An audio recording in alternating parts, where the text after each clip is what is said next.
All right, guys, we're back for round three's review for Supercoach 2025. Um, Not too bad a week of footy, but for Supercoach, absolute disaster. I'd imagine most teams. I did worse than most, but that's mostly rookies and one huge mistake that I made that I can thank FIFA for, but yeah, so 1891, top 25%, not great. A lot of teams were 1900, like high 1900s into the 2000s, so not great. I mean, went up, but yeah, I mean, it working with the worst starting team I've ever had, right? Like by a long shot, and yeah, it's not going good. Um, as for the trades last week, they went a bit different. So Thursday, Thursday night. It's around about 7:25, 7 o'clock. I turn on FIFA and I'm just playing that for a little bit, working on SBCs and playing a bit of rivals, and then hear some friends talking about Supercoach. Oh, you got anyone from the Port Essendon game? And just having a look. I pull up Supercoach and I go, huh? I wonder how much money I'd have if I went day to Rosie. Just day to a 500k plus midfielder. I must have done this and pressed confirm trade at 7:29:59. The second I do it, Rosie's locked. The actual second I pressed confirm, he was locked. I would have been the last person in Australia to trade in Connor Rosie. It wasn't meant to be. It was, I made a mistake and didn't see the time. I thought the game was 7:45. It was 7:30. Such a stupid mistake. I have done that once before, but this was so stupid. Durham ended up tagging him. Next week he has Windhager, who Windhager's been pretty good at tagging this year. Week after that he has, where's Port? He has possibly Finn McGuinness. They're not really tagging with Finn that much this year. It's only kind of like if they have to, or if like that's the only kind of threat the other team has. And then James Jordan. So possibly the worst trade-in I could ever make, I did on accident. It was meant to be Finn Callahan, who didn't have actually that much better of a week. No, it's not. Come on. What did he end up on? 55. So like, didn't have a good week, but now he plays West Coast. He's not getting tagged. It's Tom Green is the one that gets tagged still. Like Tom Green will take Windhager. Yeah, possibly the worst trade ever. I did on accident. I didn't mean to do it. I just wanted to like kind of, okay, left with 20k. Okay, what can I do with that? Kind of just testing trades, right? Didn't realize it was 7:30. The game started. Damn. Absolutely ruined the week. So Fraser was meant to be Dale. Did still have the money to get to Dale, but after this huge mistake, so now I've got 1, 2, 3 midfielders, 4 midfielders that aren't any good, and one that's under a terrorist regime. So it's bad. It's pretty bad at the moment. Sheasel doesn't look any good. Well, if you watch the game, he looks good. He does not look good for Supercoach. At all, right? Like, I think this was a huge trap. But again, you shouldn't really ever pick most expensive player on each line. Like, he was 635 coming into the year. You could have got, like, Sinclair was so much cheaper, and Sinclair's been so much better. If you had, like, Sinclair, Dale, Whitfield, or Sinclair, Whitfield, and hell, I'd take Max Holmes or something like that, right? Like, so much easier. Like, Zorko, I don't think is overly realistic. because of the injury history, but some people did start him. He actually has a pretty high ownership rate. I don't think I would have ever started him. Flog issues and injury issues. So yeah, Sheezer was a bit of a miss. Clark's been good, but there's been better. Fraser was who I went to instead of Dale. Fraser will make a lot of cash. 67 break even going against Freo. Freo are pretty easy to score against. Yeah, I don't mind Fraser. Even went to the Dogs Carlton game on Friday night. Fraser looks good. There was a couple of times he was burnt. When he did get the ball, kind of like the first three quarters, he wasn't very efficient with it. A lot of kicks to a pack, and then that kills his scoring and stuff like that. But he's a good player. Don't mind watching him. Pryor, now I've said this a couple of times. This is a fake 78. If you watch this game, Pryor did not play good. It was a lot of kicks that were towards a Port player, but then an Essendon player would just come in and make a contest out of it, so Pryor wouldn't get negatively impacted from it. Pryor did not have a good game. There was one in particular. He just kicked it straight to, I want to say it was Pal Pepper. It might have been Georgiades, but I think it was Pal Pepper. And Pal Pepper just drops the mark, and then Essendon player gets it, so it doesn't come off as super negative for Pryor. It just comes off as ineffective kick. He did not have a good game, but I guess 19 touches, 6 marks or whatever. Sure thing. All right. But yeah, don't expect this every week. It wasn't. Yeah, not going to happen. Sullivan didn't watch any of this game because the AFL's brilliant. Put on 2 games at the same time on a Saturday night, and then KO you have to pay extra to have 2 screens, so it's not I've got 2 monitors here. I can't have 1 game each monitor. KO is brilliant. I decided to watch a bit of Hawks GWS, and I kind of got burnt out on footy and went to bed.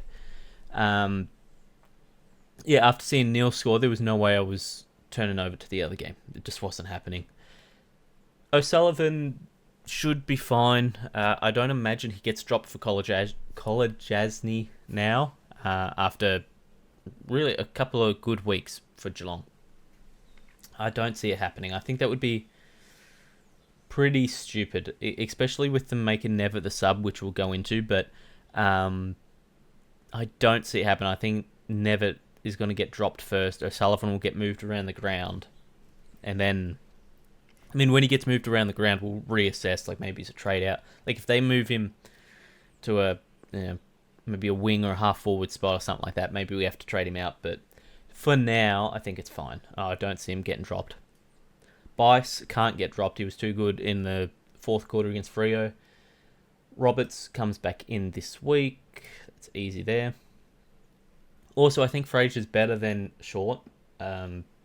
Overall, Short just doesn't look good this year, and he's playing in a really bad side. And where most people thought that was actually going to help Short playing in a bad side, it's not helped at all. Let's pull up kick-in numbers. Give me a sec. All right, so these are Richmond's kick-in numbers. This week it's kind of gotten a bit more normal. Short took 4, but last week Ben Miller took 8. Vlosten took 3. The least was Jaden Short. So this kind of split thing, I'm not into it. I think Short's a bad pick. If you've got him, it's definitely a trade out. Oh man, I wish they'd fix that. It pisses me off. I prefer Fraser. Bice, I said, Trainer, very good game. Don't see it happening again. I think St Kilda kind of battered them so much that one of the fullbacks had to score pretty well, and Trainer playing in defence scored pretty well. So I don't see this happening often. How many marks did he have? 6. Okay, not too bad. Don't see it happening again. So I would be hesitant fielding him. I think that week like this, I chuck him in flex. If he scores well again, who do they play? Brisbane. They could. It could be kind of the same thing. Brisbane's forward line doesn't really fear any team. I don't think. I don't think Eric Hipwood is. Oh man, I'm winning the Coleman this year. I don't think Charlie Cameron he's all that anymore. I think he has like 3 good games and then does a hammy. Yeah, I don't know. Could be alright. So Sarong had a very good box score. 40-something touches, a couple of tackles, a lot of contested ball. The efficiency was terrible. A lot of helicopter kicks. I think he ended up winning the medal. I'll be honest, I turned it off in the third quarter. I saw 50 points and I said, all right, that's enough for me, man. That's enough for me. But yeah, Sarong played good. I think Brayshaw was a bit better. In hindsight, would you take Brayshaw? Most people would. I still like Sarong more. More consistent with it. Brayshaw can get moved around and have quiet patches. The only issue is now teams are seeing Sarong as the more damaging player, and they're tagging Sarong over Brayshaw. I actually think that's incorrect from teams. I think Brayshaw is the more damaging one. I think Sarong is a bit more of a stat padder. If you tag Brayshaw, I think you hurt Freo more. In saying that, Geelong tagged Sarong and beat them by damn near 100 points. So, whatever. Neil got tagged. It was always going to happen. Really wanted round 1, round 2 to be better. Didn't happen. Forgot about James Jordan. Shouldn't have started him. Rosie, we went over it. Chera got stuck on the bench for 5 minutes. So, to complain about Voss a little bit, I don't think he should be fired because of results. I think AFL is way too, what have you done for me lately? I don't think results mean everything. You lost against Richmond in a miracle game. It's going to happen. If, like, Richmond beat Sydney last year when they were first on the ladder. That's not... You don't fire a coach because they just lost to 18th. Who was it week 2? Was it Hawthorn? Yeah. The Hawks game, honestly, they didn't look that bad.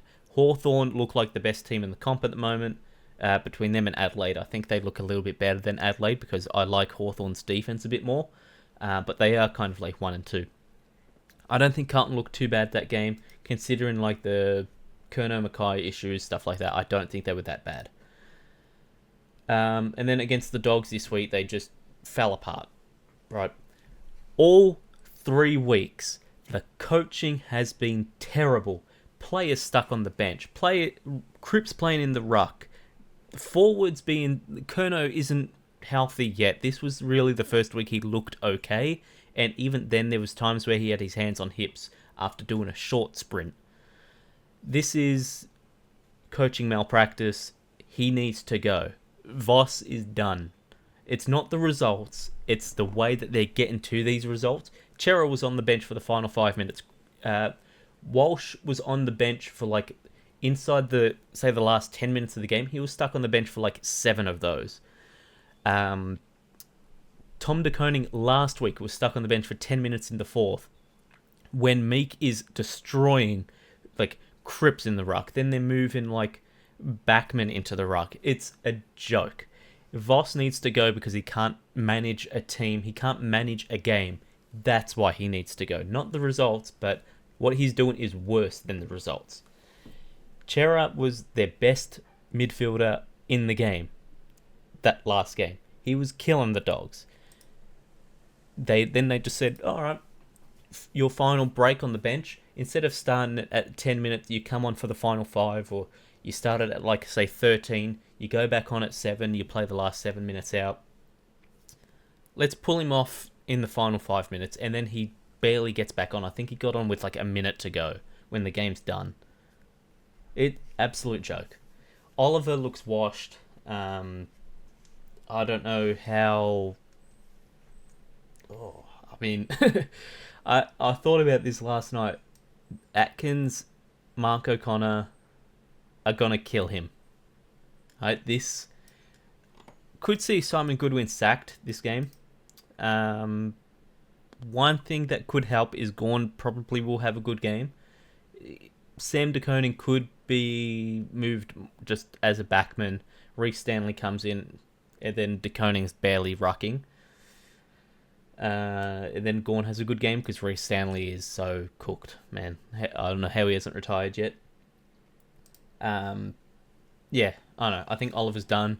Can't trade him out this week. He has to hold at least one more week. Even, like, what's his thing? 67. He should hit that, even through a tag. We'll see. Old Oliver used to be able to hit that through a tag. O'Driscoll. So, the last couple of weeks I've said O'Driscoll's been good, but I haven't really seen him. This game, I just decided, okay, I'm looking for number 30. That's all I'm doing. I'm watching him. He looks so good. He does stuff that, is very small, but it's what wins you games. I think he's one of the best young midfielders in the competition this year, easily.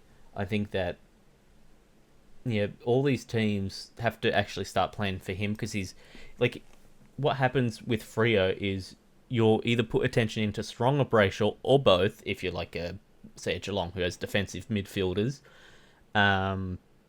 Now O'Driscoll can come in, Shea Bolton can come in, Fife isn't that far away. He can still do something, right? Like it's Nat Fife, multiple Brownlow winner. He's still good.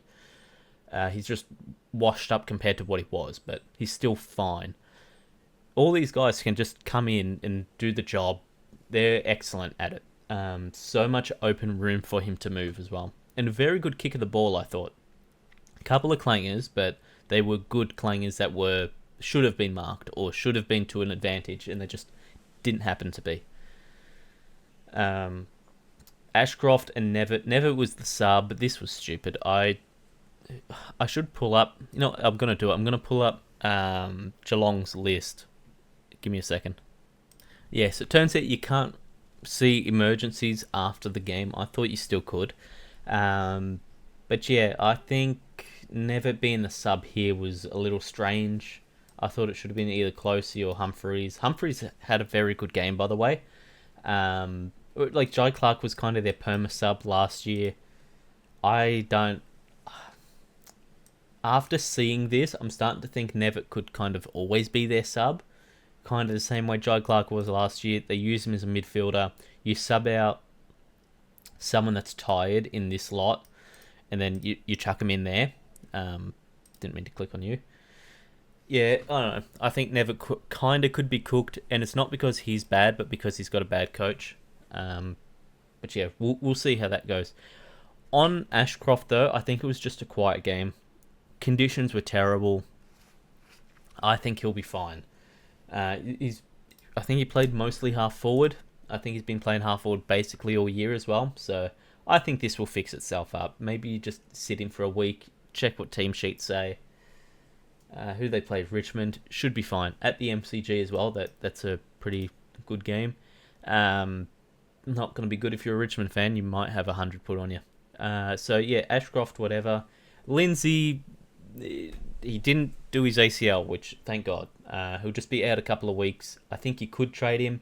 If you just trade him in like I did, it sucks, but you could trade him on. What did he make? Oh, it doesn't say. What did he make? 35k. That's not terrible. You could go...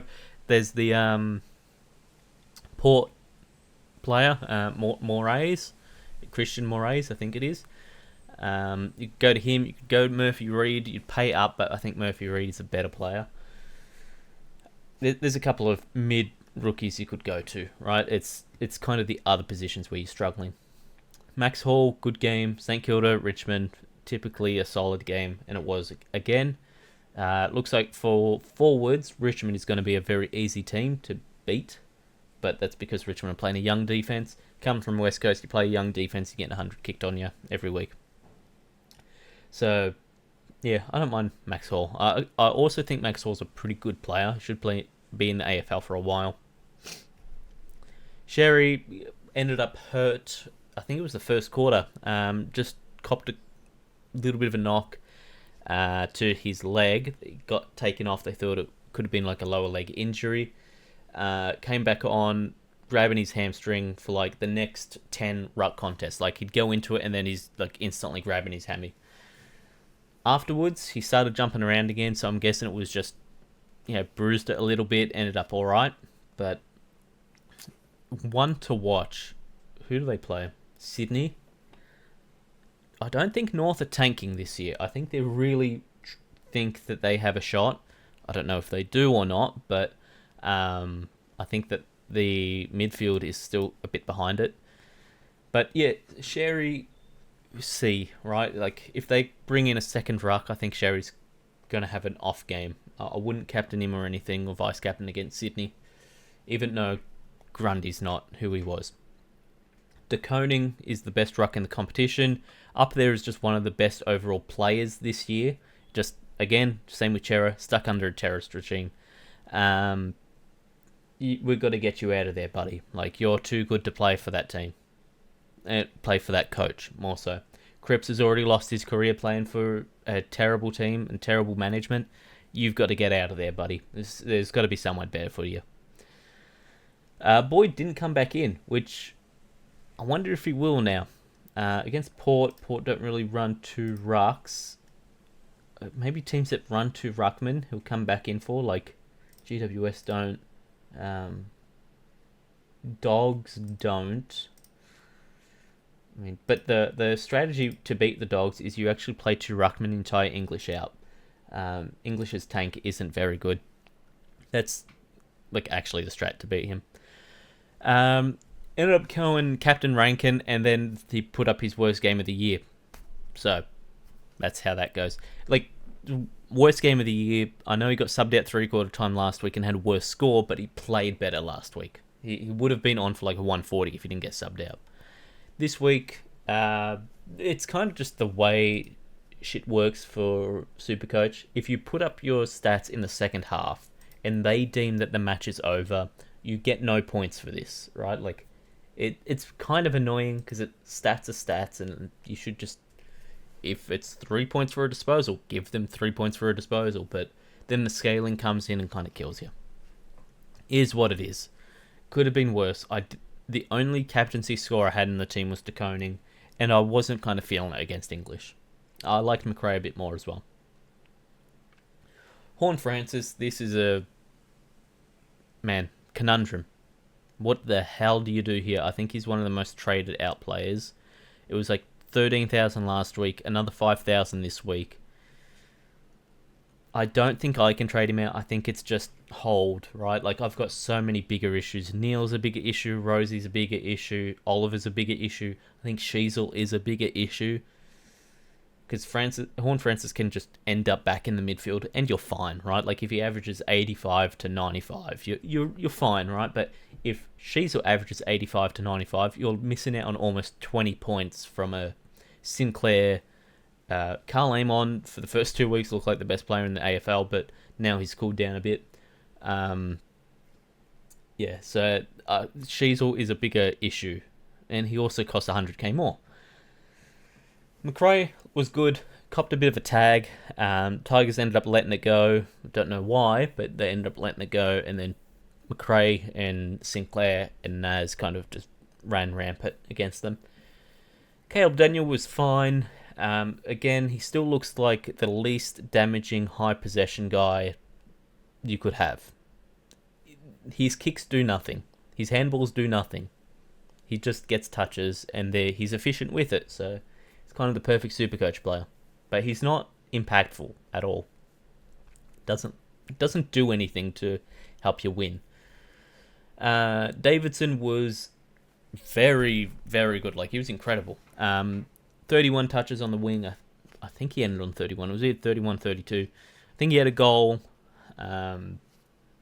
He was clean with it as well. Looked like a guy that the Dogs are just going to set up on the wing. Maybe he comes inside every now and then, and that's your spot, right? Like, list management, the wing, you can check that off the list, right? He looks very good. I don't think you're going to get 130 every week. I think you're going to get more 60s, 50, 60, 70 than you are going to see a triple-digit score. But we'll see. Maybe this is kind of like the week that he's worked it out. Connor Stone, 46. We'll take it. Whatever. It got cancelled out anyway. This seems like a very easy swap to... what's his name? The Freo kid? Isaiah Dudley.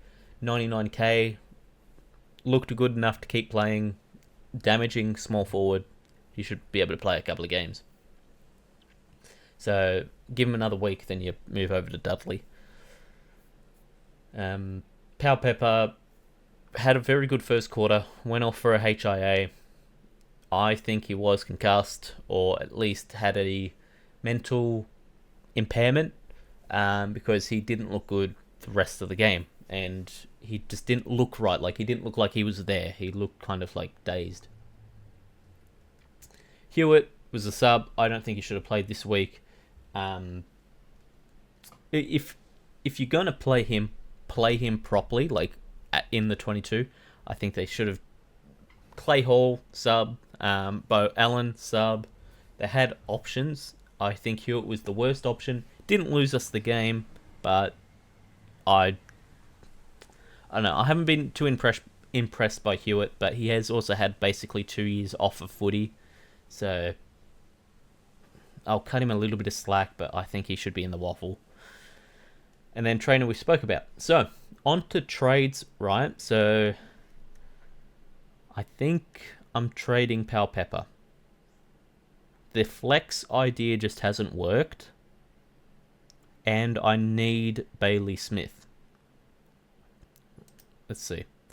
That gets me 369. What do I need? I think I need like 370 for Bailey Smith. 390 basically. Lindsay out to give me a rookie.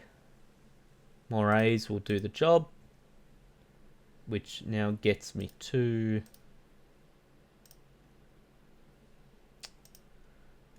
oh my god, this system sucks. To you. So that's probably it this week. I don't think I need to boost. I have selected, because when I was looking through trades, I thought maybe I will do that. Fun playing you there. Who plays earlier? Oh man, this could be terrible. So Camperelli. I hate the Camperelli. That's not how it is. I've seen the highlights. I've heard. I think his dad's like Stephen Camberelli, something like that. Mark Camberelli. It's Camperelli, not Camperelli. I'm sure I've heard Camberelli from his father himself, right? It's Camberelli. But yeah, whatever. I think he should come back in this week. I think Francis Evans was terrible. I think he should come back in. And I think playing a young kid in a big game against Collingwood is a good idea, because it gets him used to it. Carlton want to play finals. You don't want to have all these young kids. You get to finals and they've never played a big game. You see this with like Gold Coast at the end of the season. All these young guys, they don't know how to cope with pressure. Frio's had this problem the last couple of years. Sydney's had this problem the last couple of years. Like once you get to a grand final, a lot of these people, like a lot of the young kids that are kind of the crux of the group, it's their first grand final, they can't cope with it. Then they go missing on the day. GWS had this problem. Richmond, not so much. Richmond always had kind of a veteran-heavy list. But a lot of these teams, right, play the young... Look at Nick Dacos. Nick Dacos played so many close games and big games early on. That's why he was excellent on grand final day. So, I don't know. I would play Camberelli. I don't think that there's much to lose. I don't think... Where are we? Carlton's list. Does Cottrell need a game? Can't you move Cottrell half forward? Zach Williams is out. Move Cottrell half forward. Have him tag halfback. The halfback in 2025 AFL is the most damaging player on every team.